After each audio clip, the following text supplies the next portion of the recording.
I have a bottle of champagne-like sparkling white wine, and I'm here at the UCL Department of Engineering because in there they have both a bubble physicist and a high-speed camera, which we're going to use to find out the actual mathematics of popping champagne corks.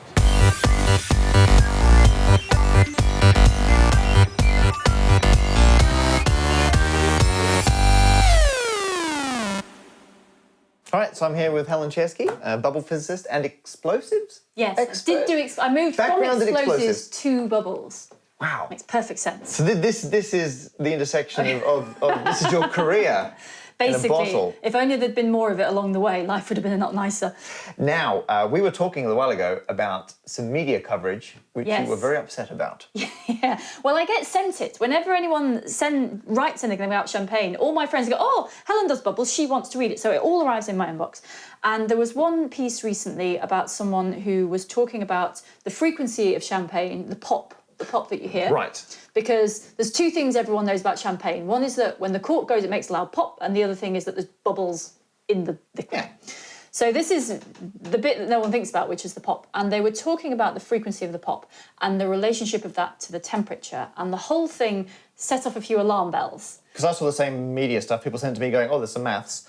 And it was saying that the pop would ring at 8 to 12,000 hertz. Which is off the end of the piano. If you imagine a grand piano and you imagine a few extra keys, because there could be extra keys, it's out there somewhere, and that is definitely not the sound of a boop. It's not the doom. Yeah, exactly right. So you'd actually been doing research into, like, this is your slow motion footage? Yeah, so the other reason the whole thing rang alarm bells is that just the week before I had been in my lab with a bottle of champagne and a high-speed camera, and this is what I was doing. You don't have to justify it. I accept this is your normal job. It's okay. No. My head of department might be watching. Oh, good point. It's important physics research. So there's a champagne bottle down there, and this is obviously the cork just on its way out, and this is being filmed at 6,000 frames a second. Wow. So there's 6 of these frames are 1 millisecond. That's insane. So that is a lot going on. So this is what the video looks like. So we're just at the end, it's just about to go. So you get this beautiful pop, you get a bit of a whoosh, and I expected to see that. Right. And what I didn't expect was this bit here. So this is the fog forming, and this is sound. So I'd actually seen the sound when that video came along. And you can watch the whole thing oscillate. So that up and down is the sound wave resonating. That's what you hear when you hear the pop.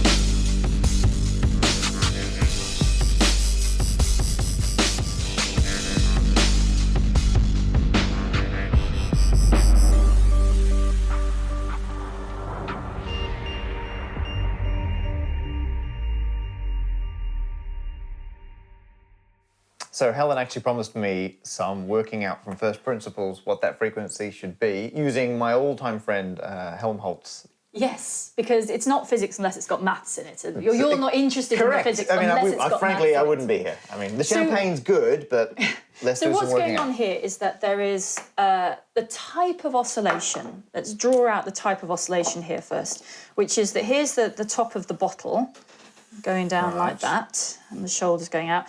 And up to about here, this is full with champagne. And then you open up the top, and the cork is... long gone this way. Gone that way. So then you've got this long cavity here with gas in it, and it's just, there's all this, it's high pressure, so lots of gas in here, so it whooshes out, but then the pressure outside is higher because all the gas is gone, so it pushes back in. Right. So you've got this oscillation, which is the gas out. Until it gets back to the inside being the same as the outside. So that's what you can see, and that's the main oscillation. There are a few other things that can happen. You can have it it can slosh a bit basically, so you can get some higher modes. But that main oscillation, the gas up and down. That's subtly a bit different to our normal standing wave in a pipe scenario, which is why we're not just using wavelength and, and length. Because it's to do with the compression of the gas and it being pushed out and the compression and being pushed out. So it's more to do with that, So there is an equation you can actually write down for this dominant mode, an approximation, which is that the frequency of oscillation is equal to the speed of sound in air divided by 2 So using C for... oh, well... That's fine. It's fine. No, it's good. We'll put air. That's fine. That's great. It's great. And then up here we've got A, which is the surface area of the thing, divided by the volume. And then there's a term here, which is... There's a delta. So this is the length. So this equation is sort of designed for an oscillator that looks a bit more like that. So there's a length L. So not a cylinder, just a volume of gas. Well, so the V is the volume, is whatever you've got, whatever your reservoir, volume is. Right. So the idea is here that if you know the internal radius and the total volume here and then this little thing is a correction factor, just because this is all a nice tube, but it hits the air and the air's a bit messy. So you need a little correction factor in there. So this is just correcting for the messy interface. And it's a very small number. And it's because of this weird shape. Is that why they haven't cancelled down the area with the volume? That's right. Okay. So there we go. So what you can see here is that the most important thing here is the shape of the cavity, how big the entrance is and how big the insides are. Yeah. And then the speed of sound in air matters a little bit. And that's the only place where a temperature difference could affect this whole thing. Everything else is not temperature dependent. Everything else is the same, but the speed of sound in air does vary a tiny, tiny bit with temperature. And this will change temperature? Yes. That makes sense. Can we... Oh, is that... And that's a pi. Oh, yeah. Oh, should I have written tau? No, I am pro pi all the way, my goodness. I was just thinking, right, so if you knew all these values and you measured the sound, you could calculate pi. You could calculate pi. It would be one of your more... Don't phrase it like a challenge. I'm just noted for later. Can we let's move on quickly and can we put some numbers into this to see? Yes. Okay, so to get some actual numbers to plug into this, I'm going to do the most careful champagne opening in the world, right next to... I'm not very good at this. Yeah, right next to my next to all computer your various and all my kit over there. So be good. So it actually turns out that if you shake the bottle, you lower the pressure. So that is not... That sounds like the beginning of a YouTube prank. No, but it's true. No, give it a real bit, and if you look right into it... So that was why I've got a towel over here. You weren't kidding. No, I told you it's violent. Oh my goodness, that is violent. Well, I've ruined our... Well, you won't be able to measure how much was in it now. No, I've ruined our measurement of the height. Sorry. You've ruined quite a lot of it. It was loud though, wasn't it? I'd like to apologise by giving you this bottle of champagne. I got it all over the maths. I've got... Right, what a mess. So anyway, now that we're... I'm just looking to see if there's a mark on the ceiling. There's someone 3 floors up going, where does cork come from? I don't know. Where? So the point is this is this chill? Such a professional, right? You're like, right, I'm carrying on. Did this come out of the fridge? Where's this been sitting here, hasn't it? It's been sitting in your office. So here is the reason that it turns out that warm champagne, when warm counts as 22 degrees, is extremely dangerous because it does that. And actually, I've seen bottles that are that warm go with a much bigger fountain. Really? So if you... That was my cat-like reflexes. Yeah, well, once you take... So if you are trying this at home, like, do not, under any circumstances, take the cage off the top and then do anything other than stand back. Stand back. Keep your pets out of the way because that cork is going... I wasn't even... 10 metres a second around then, depending on how fast it is. So that will take your eye out. If people filmed that happening at home with a normal camera, there'd be a cork and then no cork. Yep. That'd be so good. There'd be a blur. So even on here, even on my images how many frames do you get before it's... It's maybe 4 or 5, but where am I going? Oh, we don't want this sound, we want this one. One with all the stuff. So even here it's blurred, even with an interframe time of... So let's go back here. So even there, the image is blurred. You're right, it's not even... As it accelerates. That's insane. So it's going with a hell of a bang. basically. That's amazing. And the reason the temperature makes a difference is that as when the wine is warmer, the equilibrium state is more gas more carbon dioxide in the gas phase, and so there's more gas up here, so the pressure is really, really high. And you're arguing if I'd shaken that, it would have dissolved some of the gas. A tiny bit, yeah. But what would have happened is the gas would have distributed itself through the bottle. So then when you release the pressure, the gas that's escaping brings the liquid with it. Got it. So, so now we're here. Let's get some values, and we'll try to compensate for the fact that I'm actually going to squeeze the towel back into the bottle, so it'll be fine.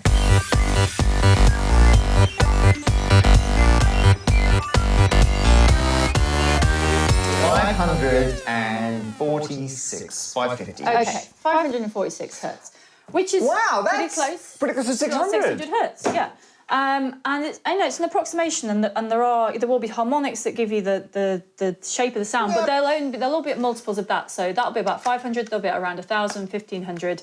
So they're very much lower than 10 kilohertz. Yes. But it's nice. So the thing about this, that it first of all, the useful thing, should you wish to be rude at parties, is that not only if you don't want to weigh the bottle as you arrive, you can record the pop, measure the bottle, and see whether it was full or not. That's good. Which, well, it might be good depending on who your friends are. And whether you still want them to be your friends afterwards. But it means if you don't know any one of these, yeah, you can work it out once you've got the frequency. Yeah, and as long as you can measure the inner radius in there. Oh, well, you can subtly do that at a party, yes. So the lovely thing is you get the number, it works, you can see it, and yeah. I can't tell you how happy I am that your actual experimental result with the high-speed camera matches the Helmholtz approximation of the gas resonating, well, oscillating in the tube. But the other thing that the press was covering with this press release research that to be fair, it was commissioned by a Cork association, so it must be entirely impartial. I'm sure that unbiased. it would pass all unbiased. But it said that the frequency changes depending on the temperature. Yeah, so now we can actually make an estimation of that quite straightforwardly here, because you can see that the speed of sound comes into this here. The speed of sound at, let's say, 5 degrees C is around 334 meters a second. Right. The speed of sound at around 20 degrees C is around 343 meters a second. Now, if you're drinking champagne outside that range, something's gone wrong. Something has gone wrong, right? So we've got a difference of maybe a few percent. And here's the thing: is that so that would make a difference. So the saying that the speed of sound, the temperature would make a difference to the frequency is correct if you have exactly the same volume in the bottle every time. However, implying that you could hear the difference is not correct, because the way that the musical scale works is it's logarithmic. So a single octave is a doubling in frequency. So 1% makes no difference. Absolutely nothing. But to be absolutely certain, Helen has, and we're going to use your... I mean, I know you've done some legitimate research on it, but we're going to take down... We've got more bottles of champagne, and we're going to see if the temperature changes, because in the press they said put a bottle in a bucket of ice for 40 minutes to get the optimal noise. Yes. We've done that, and we're going to see if it sounds any different. So now we're down in Helen's lab, several floors below the streets of London, I believe, and in 11 seconds we're going to take the refrigerated and then put in a bucket of ice champagne out. So this has been in there for exactly, as of now, 40 minutes. So that's coming out, and I'm going to put it here. So Helen's rigged up a microphone, which that just goes into the... That's into a preamp and then into this is an oscilloscope. It looks like a computer, but it's actually an oscilloscope. Of course. Right. Of course. Obviously. Right, so now the trick is to not let this go off too early. So if I Okay, here we go. Ready? Yeah. That is the least tidy way anyone's ever opened. You would never get a job in a posh restaurant with that kind of technique. technique. There's a long list of reasons why I wouldn't. Okay, are you ready? Yeah. So I'm going to release the cork, and you're going to start. Yeah. Okay, ready? Okay. So it's not moving. because it's cold, you're going to have to give it some help. Right, so I'm going to start. Ready? Yeah. Here we go. I'm going to And loosen it as first. soon as you feel okay, ready? Oh, it's anything- going, it's going. Ready? Yeah. Do you want to count me down? I'll let go. 3, 2, 1. Yes! We got it! Right at the end of the Oh, recording. and this is going everywhere. That's fine, that's fine, that's fine. That's what the why we towel's have a for. towel. Okay, right. So I can just mop this up with your... Yes. Cool. Okay. So that was the allegedly freezing cold one. Should we get a temperature reading on that? Thermometer there, yeah.